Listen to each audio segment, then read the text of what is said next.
Hello, everybody. This is your host Ram on the Cricket Happening Show. Unfortunately, I am a bit late today. I do apologize for that due to certain reasons. But nevertheless, let's get cracking here. We are talking about the Indian Premier League 2024. Today we had two matches. One was an exciting match that went all the way down to the wire. It was Gujarat Titans who were pitted against Mumbai Indians, and Mumbai Indians looked in control, but then some brilliant fielding and some very good bowling saw them through, and the Gujarat Titans, led by Hardik Pandya, the Gujarat Titans, led by the new captain Shubman Gill, had a first victory under his belt, and the opposition captain was the former Gujarat Titans captain Hardik Pandya, whose wicket in the final over turned it all Gujarat Titans' way, and Gujarat Titans won the match by 6 runs. The other game, so that was the most exciting match. So I'll definitely be talking about that first before I head towards the second game. Talking about the second game, there was a match between Rajasthan Royals and Lucknow Super Giants, which also had a bit of excitement, but not to that extent that was between Gujarat Titans and Mumbai Indians. And finally, the verdict was Rajasthan Royals winning the match against the LSG by 20 runs. So first, let's talk about the Gujarat Titans. And time permitting, I will just say a few words about the Bangladesh Sri Lanka, where Sri Lanka are absolutely on the box seat, with Bangladesh needing 464 runs more for victory after being reduced to 47 for 5 in the second innings, with only 5 second innings wickets intact. So they have a huge mountain to climb, and one can very safely say that Sri Lanka has pocketed this first test. But what happened was in this there was one thing unique which happened. Captain Dhananjay Silva became the first Sri Lankan captain to score twin centuries in twin centuries in both innings of test, and Carmindo Mendes is showing his increasing flair and increasing importance to Sri Lankan cricket. Reeled off 2 centuries as well, so that is something that Sri Lanka will be very happy about, looking forward to the future. So let's talk about first, as I said, the concentration will always be on the IPL till such time the IPL finishes. So let's talk about this game. This is the fifth match that happened. It happened at Ahmedabad, where it is again the former captain Hardik Pandya's home ground. But today, Hardik Pandya was the new captain for Mumbai Indians, and Shubman Gill was the new captain for Gujarat Titans. So Gujarat Titans batted first. If you what I'm going to do is I'm again going to take you down to the excitement first, and then we will go back. So, looking at the excitement, it was 19 runs were required of the final over. Hardik Pandya was on strike. Hardik Pandya, cool as a cucumber. The last over was bowled by Umesh Yadav. He put Umesh Yadav beyond the rope for a six, and then the next ball he hit a bullet-like stroke. Just the ball screeched through to the fence, and it was 10 runs already on in 2 balls. And now it was Umesh Yadav who had to bowl another 4 balls, but the equation had really narrowed. 9 runs required of just 4 balls. So let's have a listen as to what really happened and what really transpired. So the Mumbai, and also just to give you just a synopsis, Gujarat Titans made 106. Gujarat Titans made 168 for 6, and Mumbai Indians 162 for 9, just finishing short by 6 runs. So Umesh Yadav bowling the last over. Also credit to Spencer Johnson, who came up for his second over. In this 19th over, he was given a real talk by Ashish Nehra, the coach at the dugout, and that really proved very valuable, because Spencer Johnson bowled a beautiful over. I mean, he had gone for plenty, and he realized that bowling in Indian wickets is not as easy as he does in Australia, where he has been very successful. And this was, as you know, Spencer Johnson's making his IPL debut as well. But what he did is that he picked up the wicket of Tilak Verma. Even though Tilak Verma slammed him for a six the first ball, the next ball he was gone. Again, some very good catching, I thought, from the Mumbai, from the Gujarat Titans fielders, really kept Mumbai at bay. And then, as I said, and then that was, and then also Spencer Johnson struck twice in that over, and it was a very good over from Spencer Johnson. The 19th over proved pretty costly.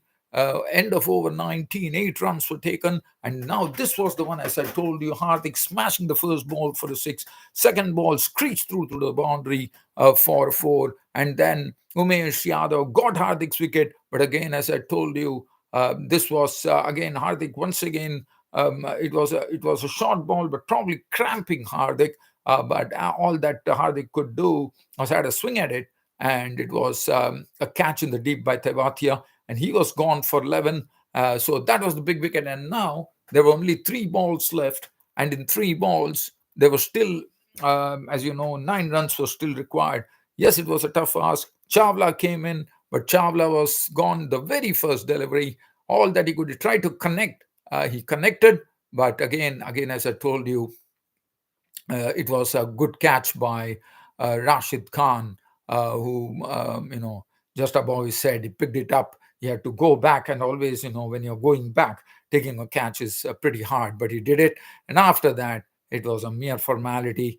Umesh Yadav bowling to Bumrah, just 1 run, and then Mulani took 1 run. So it's all over, and the new captain, Shubman Gill, was beaming as he had got his first win under his belt in his very first match, making his debut as the IPL captain. So well done, Shubman Gill, and well done, the Gujarat Titans, winning the match by 6 runs.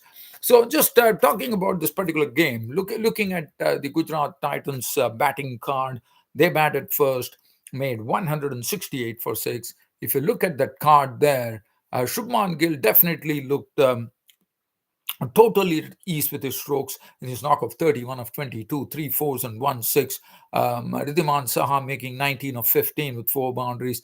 But Sai Sudarshan was the highest scorer, who really showed some real flair as far as batting was concerned, with 45 of 39, 3 4s and 1 6. And then Rahul Tewatia showed his wares as he normally does in IPL, 22 of 15, with 2 4s and 1 6. And the Gujarat Titans went and sat on a score of 168 for 6. Pandya, off colors, 3 overs, none for 30. Liquid, initially, when he started, he was looking good in the opening exchanges. But then later on in the second over, he leaked too many runs, Liquid. Bumrah, look at the bowling analysis of Bumrah. One really feels for Bumrah that Mumbai couldn't win it, but Bumrah with the ball was absolutely on the mark, and that is something which is always a given. And what a spell from Bumrah! I mean, he did the double strike, he put them on the back foot. 4 overs, no maiden, 3 for 14 for Jasprit Bumrah. Shams Mulani, it was good to see Shams Mulani getting his IPL debut as well, but 3 overs cost him 24. Chawla, the veteran, 1 for 31. And Diran Quincy, also coming to playing IPL for the first time, did a good job. 4 overs, 2 for 27. And then that was as far as the Gujarat Titans were concerned. Now the Mumbai Indians, Ishan Kishan was sent back for a duck by Asmatullah Omarzai of Afghanistan, who was making his IPL debut. So that was very done by Asmatullah Omarzai, pulling his length back, and Kishan poked at it, and Asmatullah Omarzai got his first wicket. And then Rohit Sharma was looking very good in his knock of 43 before the left arm spinner Sai Kishore left, did him with some spin, where Rohit Sharma tried to reach out, and he was foxed by Sai Kishore, and he got LBW. Deval Brevis played the best innings of the Mumbai Indians, always charging at the bowlers, and he did a good job. 46 of 38, two fours and three sixes. And then there was real Mumbai, probably one would have expected at that particular stage, because they had Tim David in the locker, they had Tilak Verma, Hardik Pandya, but still they could not put it through. As I thought, there's some good bowling. The credit has to go, I would say, to Rashid Khan. Well, he did a fantastic job. 4 overs, none for 23. Sai Kishore bowled in the right manner. Very impressive, I thought. Spencer Johnson coming up with his 19 bowls superbly. Mohit Sharma again showing that he is not a bowler to be trifled with. Really bowling with lots of change of pace, and that was really coming in very handy. And it's good to see Mohit Sharma still having that same ability to bowl. It's really good to see.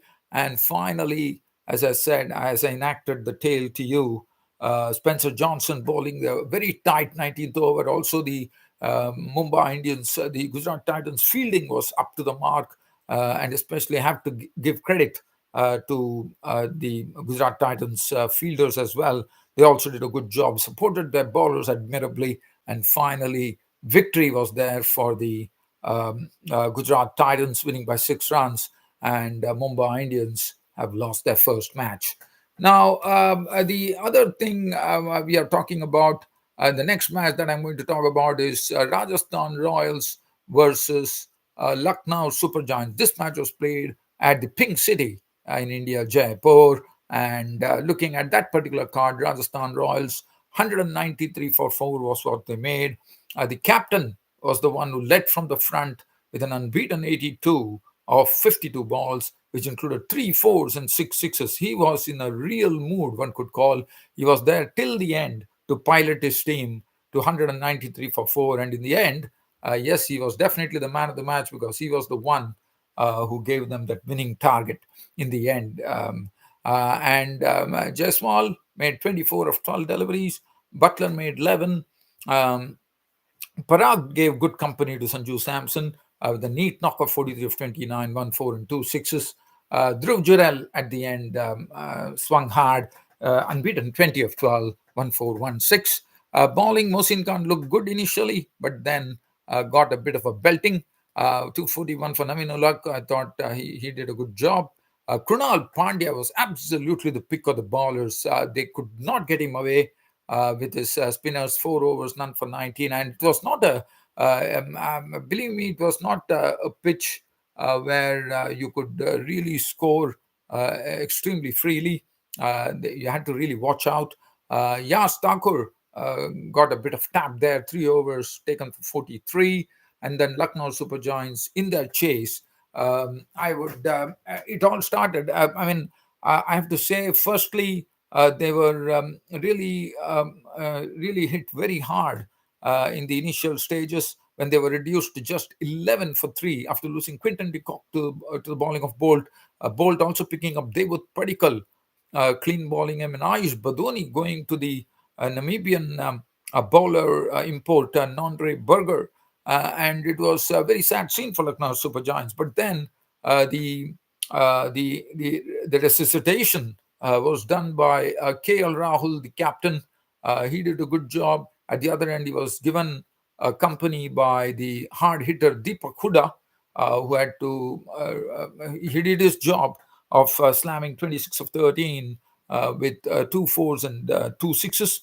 But then Nicholas Puran, after Deepak Huda left, they were 60 for 4, and there was still a long way to go. But then it was KL Rahul and Nicholas Puran putting up a very, very good partnership, which yielded 85 runs. And they were definitely in with a chance when this partnership was blossoming. And Nicholas Puran was definitely doing all that he could to maneuver the ball into the right areas. And then when KL Rahul got out, now again, this was another thing that we probably is going to see in the IPL. Sandeep Sharma normally is a frontline bowler, but he was not brought on initially. They brought him at just in the 16th over, I reckon. And the good thing was that he immediately struck. in the 17th over, Sandeep Sharma struck because he picked up the vital wicket of KL Rahul, and Sandeep Sharma, showed that he was not really giving any room, and he was bowling the ball. He was bowling in such a manner that the batsman was not allowed to free their arms, and that is what is a specialty for Sandeep Sharma. Always been very good in IPL, and here again he showed that. And as I said, this might probably be the trend, where you might see certain opening bowlers not being given the initial burst, but probably getting them at the fag end. So some experiments are being done just to see how that works, and that is very interesting to see as well. And we saw that Nicholas Puran was looking good, but all that Nicholas Puran could do, and then Stoinis was still there in the locker, but Stoinis, departure to the bowling of Ashwin with Jirel picking up the catch, really put a real spanner there, and then Nicholas Puran on his own had to. There was a lot of runs to get in the end, and finally Nicholas Puran. As I said, the bowling was very good. One has to credit Ashwin bowled well. Trent bowled in the initial stages, bowled well. Then we had Avesh Khan coming in and also bowling some real jaffas. And Sandeep Sharma also did a wonderful job. And finally, it was all over. They lost the match. They finished short by 20 runs. Puran was left not out on 64. His knock was a good, very good knock from Nicholas Puran under the circumstances. Not out 64 of 41, 4 fours and 4 sixes, and that was it as far as this match was concerned.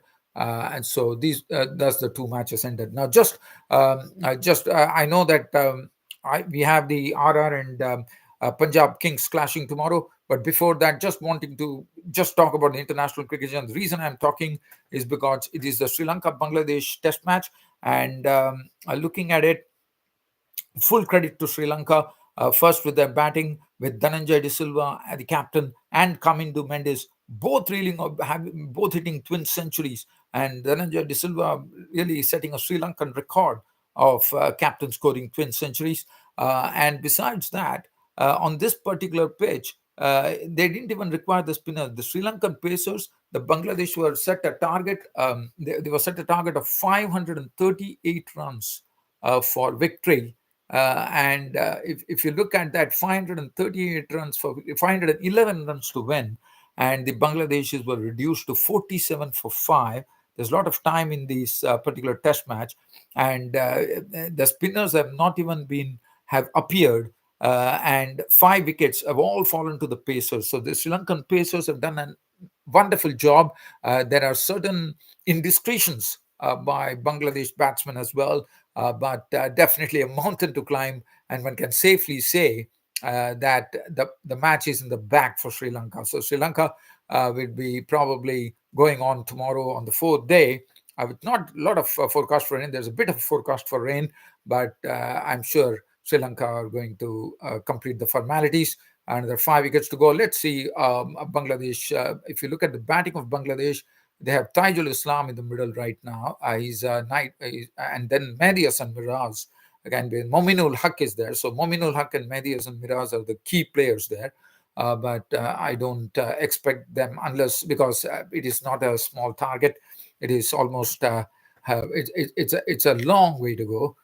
You require 464 runs. So only a miracle probably can prevent Bangladesh defeat tomorrow.